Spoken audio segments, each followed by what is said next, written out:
ఈసారి కారు గుర్తుంటది, కేసీఆర్ గారు ఉంటారు. కాబట్టి ఈసారి మాత్రం మళ్ళొక్కసారి క్లస్టర్ బై క్లస్టర్ మనకు గ్రామ పంచాయతీలు 117 ఉన్నాయి, కానీ ఎంపీటీసీలు 57 ఉన్నాయి.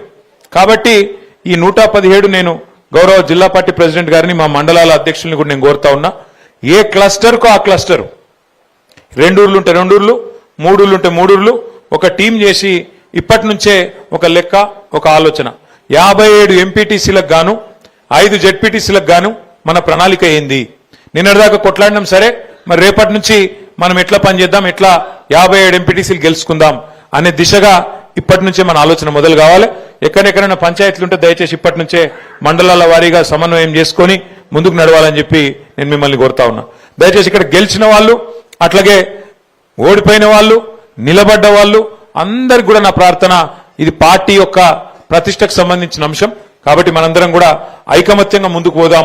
రేపు జిల్లా పరిషత్ ఎంపీటీసీ ఎలక్షన్లు ఎప్పుడు పెట్టినా, నిన్న మొన్నటిదాకా ఏమనుకున్నామంటే మరి కాంగ్రెస్ ప్రభుత్వం డిసెంబర్ ఆఖరి వారంలోనే నోటిఫికేషన్ ఇస్తుంది జిల్లా పరిషత్కు సంబంధించి అని చెప్పి వార్తలు వచ్చినాయి. కానీ నిన్న ముఖ్యమంత్రి గారి మాట చూస్తే మనసు మార్చుకున్నట్టు అనిపిస్తున్నది. ఎందుకంటే బీఆర్ఎస్ ఈ స్థాయిలో కొడుతుందని ఆయన కూడా అనుకోలే పాపం. ఈ స్థాయిలో అపోజిషన్లు ఉంటే కూడా కేసీఆర్ గారు కాలు బయటకు పెట్టకుండానే, కేసీఆర్ గారు కనీసం నోరు విప్పకుండానే మరి 12,000 సర్పంచులుంటే 32-33% మొత్తం రాష్ట్రంలో బీఆర్ఎస్ కొట్టింది అంటే ఆ దెబ్బకు మరి ఆయన వెనుకకు పోయినట్టే కనబడతా ఉన్నది. ఆ దెబ్బకు మరి వెనుక పోతాడేమో, పెట్టడేమో ఇప్పట్లా అని నేను అనుకుంటా ఉన్నా. కానీ దబ్బన పెడితే కూడా తయారుందాం. ఎక్కడోళ్ళం అక్కడ మనం ఇంతజాం చేసుకుందాం, ఎక్కడోళ్ళం అక్కడ ప్రణాళికలు రూపొందించుకుందాం. ఇక ఓడిపోయిన అభ్యర్థులు ఉంటారు, తక్కువతో ఓడిపోయిన ఉన్నారు.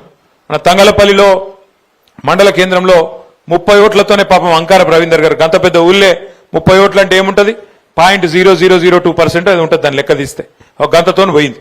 నేను ఓడిపోయిన క్యాండిడేట్లను కూడా నేను కోరుతా ఉన్నా, దయచేసి మీరు కూడా జనంలో యాక్టివ్ ఉండండి. ఓడిపోయినామని చెప్పి బీరిపోకండి, ఓడిపోయినామని చెప్పి దుప్పటి కప్పుకొని ఇంట్లో వండుకోవద్దు. చలికాలం నాకు ఎరికే, కానీ అట్లా అని చెప్పి ఇంట్లో ఉండొద్దు. ఎందుకంటే ఓడిపోయినాక ఇల్లు తిరిగి థ్యాంక్స్ చెప్పి రావాలి. ఓట్లు వేసిరు మీకు అందరు, గెలిచిన వాళ్ళు చెప్పాలి, ఓడిపోయిన వాళ్ళు కూడా చెప్పాలి. గెలిచిన వాళ్ళు కూడా నేను గెలిచిన కదా, ఇక నేను 5 ఏళ్ళు మళ్ళా ఎలక్షన్ కొట్లాడేది లేదు, నాకేందంటే నడవది.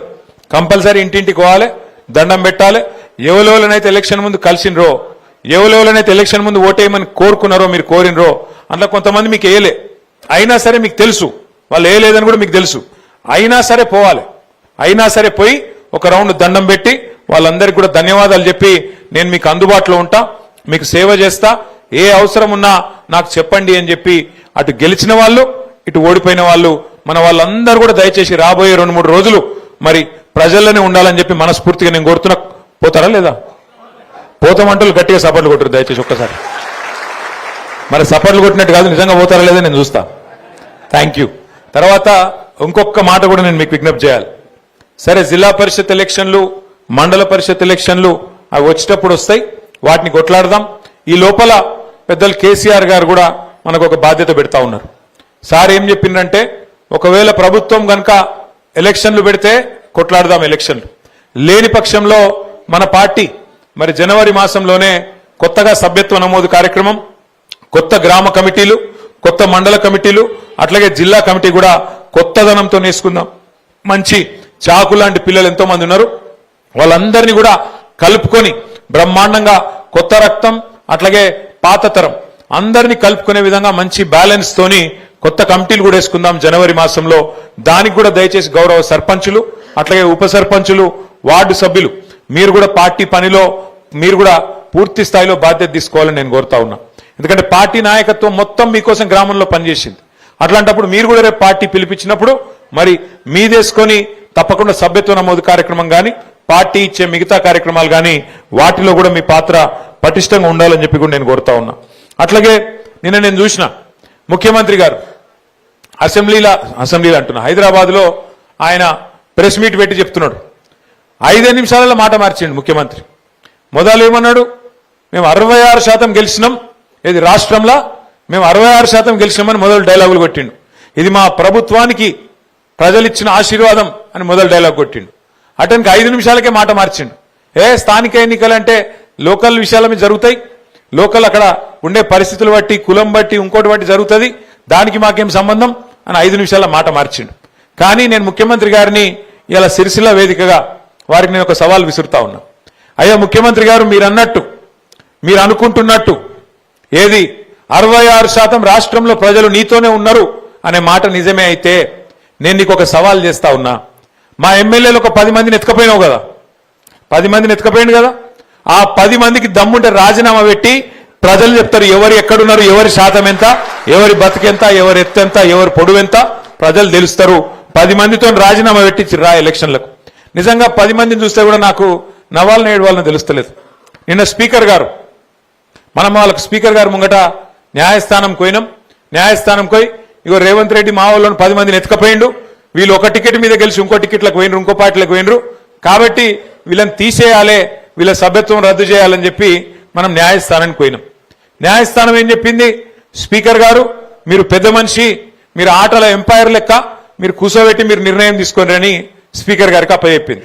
మరి స్పీకర్ గారు ఏం చేయాలి, ఎవరెవరు ఏం మాట్లాడినరు, నిజంగానే వాళ్ళ పార్టీలో ఉన్నారా పోయినరా అన్ని లెక్క చూడాలి. కండువ కప్పుకున్నాడా లేదా కాంగ్రెస్, ఇది కాంగ్రెస్ పార్టీలో తిరుగుతుండా లేదా, వాళ్ళతో రాసుకొని పూసుకొని తిరుగుతుండా లేదా, ఏం మాట్లాడిండు, ఇవన్నీ చూసుకొని ఒక నిర్ణయం తీసుకొని ప్రకటించాలి. కుల్లా చెప్తున్నారా ఎమ్మెల్యేలు 10 మంది ఆ పార్టీలో చేరినాక, కాంగ్రెస్ పార్టీలో చేరినాక వాళ్ళు మాట్లాడిన మాటలు, వాళ్ళ నోట్లకెళ్ళి వచ్చిన మాటలు, మైకులో చెప్పిన మాటలు బొచ్చెడున్నాయి.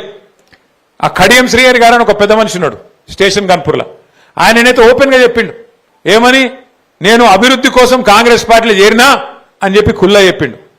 అట్లాగే పోచారం శ్రీనివాసరెడ్డి గారు మన ప్రభుత్వంలో 5 ఏళ్లు మంత్రి, 5 ఏళ్లు మరి స్పీకర్. ఆ పెద్ద మనిషి చెప్పిండు, ఢిల్లీ దాకా పోయి రాహుల్ గాంధీని కలిసి బయటకు వచ్చి చెప్పిండు, ఏమని చెప్పిండు, నేను ఇప్పుడే రాహుల్ గాంధీని కలిసి కాంగ్రెస్ పార్టీలో చేరినా, మరి నాకు రాహుల్ గాంధీ గారు స్వాగతం పలికిండ్రు అని పెద్ద పెద్ద మాటలు చెప్పిండు.